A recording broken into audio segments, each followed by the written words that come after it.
الشيطان الرجيم أولما أصابتكم مصيبة قد أصبتم مثليها قلتم أن هذا قل هو من عند أنفسكم إن الله على كل شيء قدير وما أصابكم يوم التقى الجمعان فبإذن الله وليعلم المؤمنين وليعلم الذين نافقوا وقيل لهم تعالوا قاتلوا في سبيل الله أو ادفعوا قالوا لو نعلم قتالا لاتبعناكم هم للكفر يومئذ أقرب منهم للإيمان يقولون بأفواههم ما ليس في قلوبهم والله أعلم بما يكتمون الذين قالوا لإخوانهم وقعدوا لو أطاعونا ما قتلوا قل فادرءوا عن أنفسكم الموت إن كنتم صادقين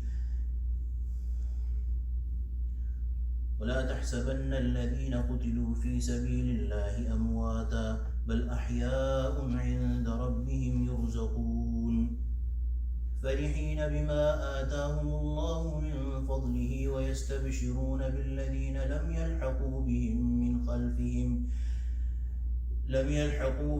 من خلفهم ألا خوف عليهم ولا هم يحزنون صدق الله العظيم وبلغنا رسوله النبي الكريم ونحن على ذلك من الشاهدين والشاكرين والحمد لله رب العالمين أولما أصابتكم مصيبة قد أصبتم مثليها. Whatever you suffered on the day, how is it that when you suffered a hardship, قد أصبتم مثليها, a hardship the twice of which you had inflicted upon them. قلتم أن هذا, you say, where did this come from? So this refers to the state of Sahaba after receiving an apparent defeat in Uhud, and after even having been consoled by Allah subhanahu wa ta'ala and by the Prophet sallallahu alaihi wasallam, they felt the pain of this defeat so much that they were not able to let go of it. So Allah subhanahu wa ta'ala is further consoling them and telling them that in Badr you had inflicted double the damage. The damage that you have received today, you had inflicted double that damage to the kuffar in Badr. So in Badr, the final figures were as such that 70 of their key leaders, top-notch kuffar, were killed, and 70 were made prisoners of war. In Uhud, 70 Sahaba got martyred. So Allah subhanahu wa ta'ala is saying that double that damage you had already inflicted in Badr. So now that this half of that infliction, half of that calamity is coming upon you, how is it that you are saying, where did this come from? Where did this come from? This was, they were just so pained by it that we are fighting under the leadership alongside the Prophet ﷺ and still we got defeated. So where did this come from? Allah subhanahu wa ta'ala of course has explained many wisdoms behind this apparent defeat, and Allah subhanahu wa ta'ala is continuing to explain some other wisdoms behind it. قُلْتُمْ أَنَّ هَذَا, where did this come from? قُلْ هُوَ مِنْ عِنْدِ أَنفُسِكُمْ. You should tell them, the Prophet ﷺ, you should tell them this is from your own selves. إِنَّ اللَّهَ عَلَى كُلِّ شَيْءٍ قَدِيرٌ. Allah is surely powerful over everything.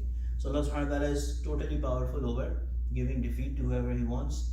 And this defeat is coming not because the kuffar have become more beloved to Allah subhanahu wa ta'ala than compared to you, but because of your own deeds, because of the disobedience that you did to the Prophet sallallahu alaihi wasallam that Allah subhanahu wa ta'ala did not like, and that is, as has been mentioned, one of the key causes why you got this defeat. From here we should also understand that قُلْ هُوَ مِنْ عِنْدِ أَنفُسِكُمْ, when we say that whenever something good happens to us, it happens, it is our belief that whatever happens, be it good or bad, it happens. Maybe we like it, maybe we don't like it, all of it happens from Allah subhanahu wa ta'ala, by the will of Allah subhanahu wa ta'ala. So what is the meaning of قُلْ هُوَ مِنْ عِنْدِ أَنفُسِكُمْ? It is from your own self. We should understand the system of Allah subhanahu wa ta'ala. Allah subhanahu wa ta'ala has made a system where of cause and effect. Everything happens, even the cause has an effect by the will of Allah subhanahu wa ta'ala. So all the means that we adopt, when in those means being able to show an effect, to create that effect, that effect is from Allah subhanahu wa ta'ala. But Allah subhanahu wa ta'ala has made a system. You press this button, this happens. You press that button, that happens. You be obedient and muttaqi to Allah subhanahu wa ta'ala, Allah subhanahu wa ta'ala gives you victory. You disobey the Prophet sallallahu alaihi wasallam, you commit any other sin, Allah subhanahu wa ta'ala gives you an apparent defeat for many other wisdoms, but also to encourage you to be very particular about following the Prophet sallallahu alaihi wasallam. So whenever something happens, it happens from Allah subhanahu wa ta'ala. But we have been given control over what we choose to do and what outcome we receive. All of that is from Allah subhanahu wa ta'ala. So here when it says قُلْ وَمِنْ عِنْدِ أَنفُسِكُمْ, it basically means that it is because of your wrong choice. Your choice that you made. So because of your wrong choice. Inna Allah ala kulli shayin qadir. Allah subhanahu wa ta'ala, whenever a calamity comes, Allah subhanahu wa ta'ala cannot be held responsible. The example we've quoted many times, the Halakin Ummah has written that if a strong man is sitting by a stone and says that if somebody is going to try to lift that stone, I'm going to help them. This is my rule, this is my principle. And when they come and they try to lift that stone, that strong person helps them lift it. So who is in reality responsible for lifting the weight of the stone? Who's lifting the weight of the stone? The strong person. But who initiated and who fully understanding the consequences of it, who initiated the process? The weak person who came. So really, if there's any consequences of lifting that stone, that strong person cannot be blamed for it. It is that person who's initiating it. So this is similar to the system of Allah subhanahu wa ta'ala. My Hazrat Shaykh Mufti Imran gives the example that just like an operating system of your phone, you can use it, whatever you do, you can get good outcomes, use it for good beneficial use, and you can use it for anything bad. But you are responsible. You cannot hold the operating system responsible for what's happening on your phone. Anyway. وَمَا أَصَابَكُمْ يَوْمَ الْتَقَى الْجَمْعَانِ فَبِإِذْنِ اللَّهِ وَلِيَعْلَمَ الْمُؤْمِنِينَ. And here Allah subhanahu wa ta'ala, in the next ayah, Allah subhanahu wa ta'ala is further clarifying it. وَمَا أَصَابَكُمْ يَوْمَ الْتَقَى الْجَمْعَانِ. Whatever you suffered on the day when the two troops faced each other, يَوْمَ الْتَقَى الْجَمْعَانِ فَبِإِذْنِ اللَّهِ.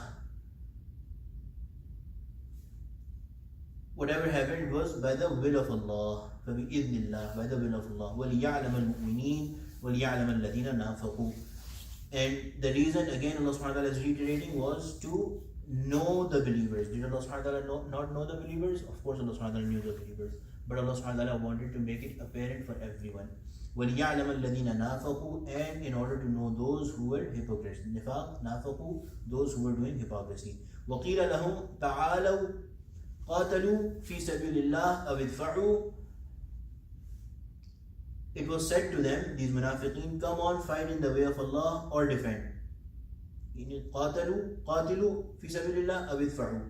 Either do advance or defend. So in either way, fight. When they are called towards fighting, قَالُوا لَوْ نَعْلَمُ قِتَالًا لَاتَّبَعْنَاكُمْ.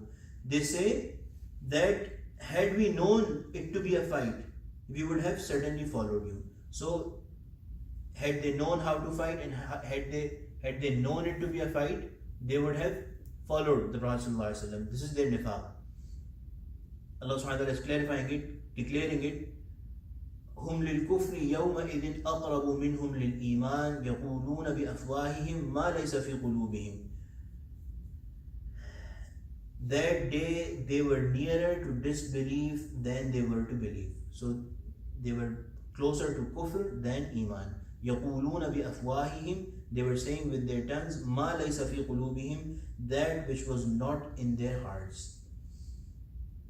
Wallahu a'lamu bima yaktumun. You can try to conceal it, but Allah subhanahu wa ta'ala knows. Allah subhanahu wa ta'ala knows best. Allah subhanahu wa ta'ala knows what is in your heart more than even you yourself know it. So Allah subhanahu wa ta'ala knows what they were hiding. الَّذِينَ قَالُوا لِإِخْوَانِهِمْ وَقَعَدُوا لَوْ أَطَاعُونَا مَا قُتِلُوا. Those who said about their brethren, their people, while themselves sitting. So they were themselves sitting, and the people that were killed, they were saying about them.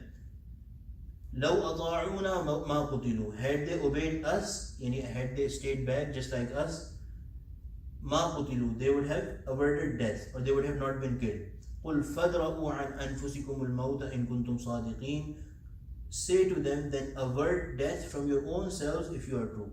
That if you are true in your claim that by sinning you could have prevented death, then if that is true, if you are true in this claim, then try to avert death when it comes to you. You'll be sitting at your home, you'll be wherever you are, when death comes, it will catch you. If only going out in the path of Allah subhanahu wa ta'ala for fighting alongside the Prophet ﷺ caused you death, then what at your time of death, whenever your natural time of death comes, try to avoid it if you are true in your claim. Inshallah, next ayah will next ayah inshallah talks about shuhada and their status. So even when Muslims lost some lives, it is, although Allah subhanahu wa ta'ala has compared it as double the loss, but that is loss in terms of worldly mean, like only numbers. But in fact, the people who lost their lives in Uhud, those people who have been killed in the path of Allah subhanahu wa ta'ala, they have a much higher status in the eyes of Allah subhanahu wa ta'ala. Inshallah, we are going to read about it tomorrow. Alhamdulillah Rabbil Alameen. Salatu wassalamu ala Sayyidil Mursaleen. ربنا ظلمنا أنفسنا وإن لم تغفر لنا وترحمنا لنكونن من الخاسرين. اللهم اجعلنا من أهل القرآن الذي أهلك وخاصتك. صلى الله تعالى على خير خلقه سيدنا مولانا محمد وعلى آله وصحبه أجمعين. آمين.